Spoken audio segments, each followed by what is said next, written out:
15 अगस्त 1947 को आजादी मिल चुकी थी, लेकिन अभी आंतरिक आजादी मिलना बाकी था। आजादी छुआछूत से, आजादी गरीबी से, आजादी भेदभाव से और आजादी अत्याचार से। इसकी सोच सबसे पहले 1934 में वामपंथी आंदोलन के नेता मानवेंद्र नाथ रॉय के मन में आई। ये सोच अमल में 1938 में आई, जब पंडित जवाहरलाल नेहरू ने घोषणा की कि भारत का संविधान बनाया जाएगा। इसके लिए एक संविधान सभा का निर्माण होगा, जिसमें किसी बाहरी व्यक्ति का कोई हस्तक्षेप नहीं होगा। नेहरू जी ने इसके लिए एक प्रस्ताव ब्रिटिश सरकार के पास भेजा और जिसे अगस्त प्रस्ताव कहा गया। इस प्रस्ताव पर ब्रिटिश सरकार ने अपनी सहमति जताई। इसके लिए 1942 में ब्रिटिश सरकार के कैबिनेट मंत्री सर स्टैफोर्ड क्रिप्स एक अन्य सदस्य के साथ भारत प्रारूप प्रस्ताव लेकर आए। इसको द्वितीय विश्व युद्ध के बाद अपनाया जाना था, पर मुस्लिम लीग ने विभाजन की मांग के चलते इस प्रस्ताव को स्वीकार करने से मना कर दिया। अंत में ब्रिटिश सरकार ने भारत में एक कैबिनेट मिशन भेजा। इस मिशन के प्रस्ताव से नवंबर 1946 में संविधान सभा का गठन हुआ।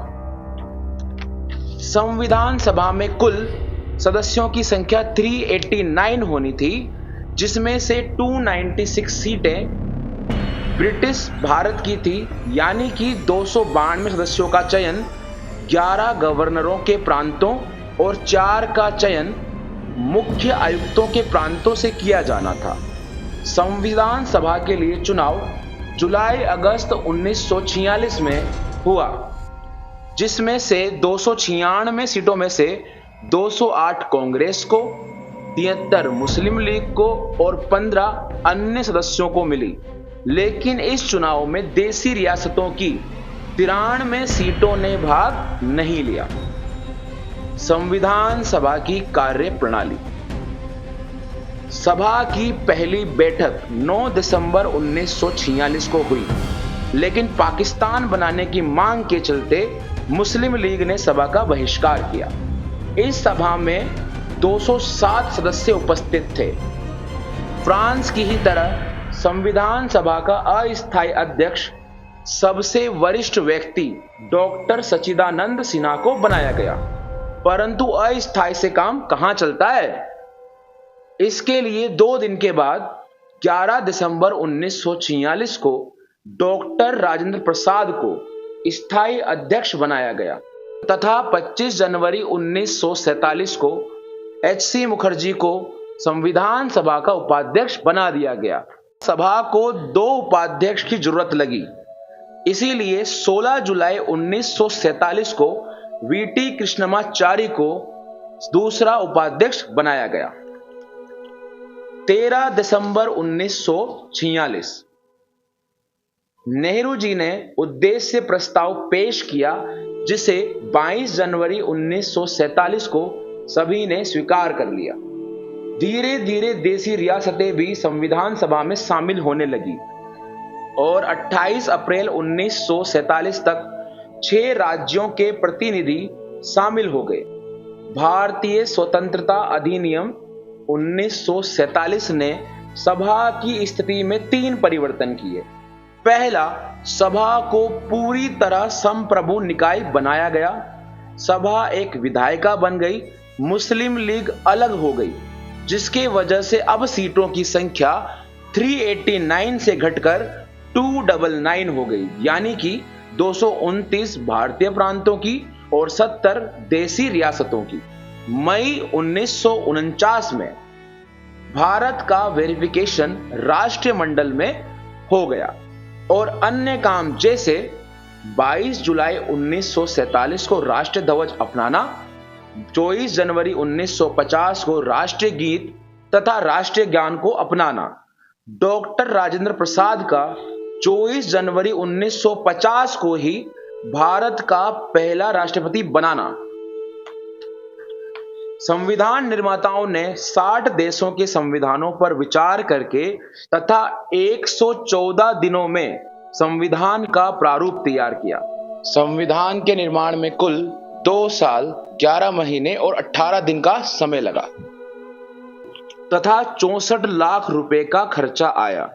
24 जनवरी 1950 को संविधान सभा की अंतिम बैठक हुई और 26 जनवरी 1950 को संविधान लागू हो गया, जिसे मनाया जाता है गणतंत्र दिवस के रूप में। सभी को मिला आंतरिक आजादी का एक दस्तावेज।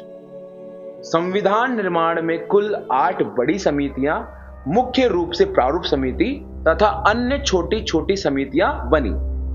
प्रारूप समिति, जिसके अध्यक्ष बी.आर. अंबेडकर। संघ शक्ति समिति, अध्यक्ष जवाहरलाल नेहरू।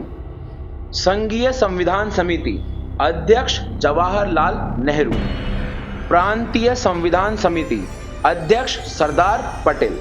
सलाहकार समिति, अध्यक्ष सरदार पटेल। यही सलाहकार समिति 5 उप समितियों में विभाजित थी। मौलिक अधिकार उप समिति, अध्यक्ष जे.बी. कृपलानी। अल्पसंख्यक उप समिति, अध्यक्ष एच.सी. मुखर्जी। उत्तर पूर्व सीमांत जनजाति क्षेत्र असम को छोड़कर उप समिति, अध्यक्ष गोपीनाथ बोरदोलाई। छोड़े गए क्षेत्र, अध्यक्ष ए.वी. ठक्कर। प्रारूप प्रक्रिया समिति, अध्यक्ष डॉक्टर राजेंद्र प्रसाद। राज्यों के लिए समिति, अध्यक्ष जवाहरलाल नेहरू। अंतिम संचालन समिति, अध्यक्ष डॉक्टर राजेंद्र प्रसाद। प्रारूप समिति, इस समिति का गठन 29 अगस्त 1949 में हुआ। इसमें कुल 7 सदस्य थे। Doctor B R. Ambedkar, N. Gopal Swami Ayyangar, Alladi Krishna Swami Ayyar, doctor K M. Munshi, Syed Mohammad Saadulla, N. Madhavrao और टी.टी. कृष्णमाचारी। संविधान का पहला प्रारूप फरवरी 1948 में प्रकाशित हुआ, दूसरा अक्टूबर 1948 में तथा अंतिम 4 नवंबर 1948 में प्रकाशित हुआ। 15 नवंबर 1948 से 17 नवंबर 1949 तक 7,653 संशोधन प्रस्ताव आए, लेकिन स्वीकार 2,473 को ही किया गया। अंत में 14 नवंबर 1949 के समय डॉक्टर बी.आर. अंबेडकर ने the constitutional as settled by the assembly be passed प्रस्ताव पेश किया। 26 नवंबर 1949 को संविधान को अपनाया गया। उस समय इसमें कुल 395 अनुच्छेद तथा 8 अनुसूचियां थी। वर्तमान में इसकी स्थिति बदल चुकी है। 26 नवंबर को हर साल संविधान दिवस मनाया जाता है। 26 जनवरी 1930 को ही भारतीय राष्ट्रीय कांग्रेस के लाहौर अधिवेशन में सभी ने पूर्ण स्वराज दिवस मनाया था और इसीलिए 26 जनवरी को हमारा संविधान लागू किया गया। Sir BN. राव सभा के संवैधानिक सलाहकार और एच.वी.आर. अयंगर सचिव नियुक्त किए गए। एल.एन. मुखर्जी को चीफ ड्राफ्टमैन तथा प्रेम बिहारी नारायण रायजादा संविधान सभा के कैलीग्राफर थे। संविधान का सौंदर्यीकरण और सजावट शांति निकेतन के 2 कलाकारों नंदलाल बोस और राम मनोहर सिन्हा द्वारा किया गया।